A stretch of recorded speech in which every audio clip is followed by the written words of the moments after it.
देखिए प्रतीक्षा जी, हमने एक बार पहले भी वरुण गांधी पर चर्चा की थी और उस प्रोग्राम में मैंने ये कहा था कि इस बार वरुण गांधी को तो बीजेपी से टिकट मिलना नहीं है, क्योंकि वो काफ़ी, हम 2-3 साल से देख रहे हैं, वो पार्टी लाइन से हटके काफ़ी खुल के और स्ट्रॉन्ग वर्ड्स में अपने विचार रखते रहे हैं।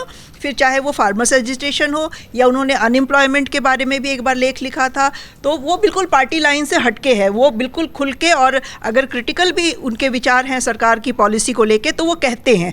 इस वजह से पार्टी ज़रूर असहज हो रही थी और हमने देखा उनको कई इंपॉर्टेंट कमिटीज़ से निकाला गया, उनकी माँ को भी निकाला गया था और उनको, हमें नहीं लग रहा था कि टिकट मिलेगा। तो अभी तक तो खैर पीलीभीत का चूंकि अनाउंस हो गया तो पीलीभीत से तो नहीं ही मिल रहा है। अब आगे पार्टी कुछ और सोचती हो उनके बारे में तो हम नहीं कह सकते हैं।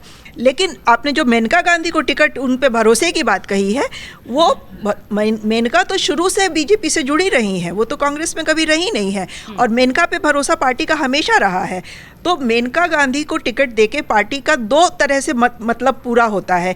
एक तो उसकी वजह से वो वरुण गांधी को अगर फ्री छोड़ देते, अगर मेनका को भी टिकट नहीं देते तो वरुण गांधी बिल्कुल फ्री थे, फिर वो कहीं दूसरी पार्टी से कॉन्टेस्ट कर सकते थे, बीजेपी के खिलाफ खुल के प्रचार कर सकते थे और उससे पार्टी को डर था कि शायद नुकसान हो जाएगा। तो मेनका को टिकट देके पार्टी ने उस संभावना को तो बंद कर दिया है।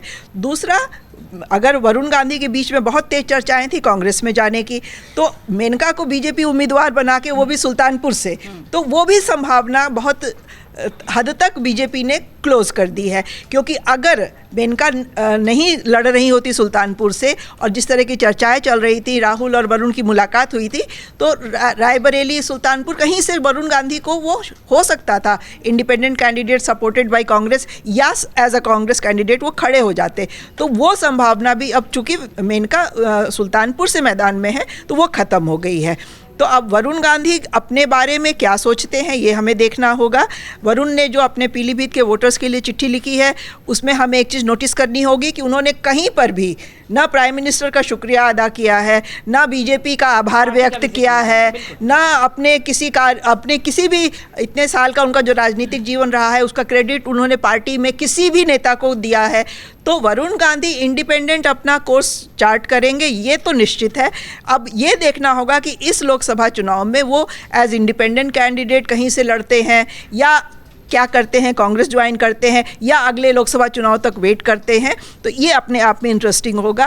अगर आप ये वीडियो YouTube पर देख रहे हैं तो हमारे चैनल को सब्सक्राइब करें और बेल आइकन को दबाना ना भूलें। अगर आप Facebook पर ये वीडियो देख रहे हैं तो हमारे पेज को लाइक करें।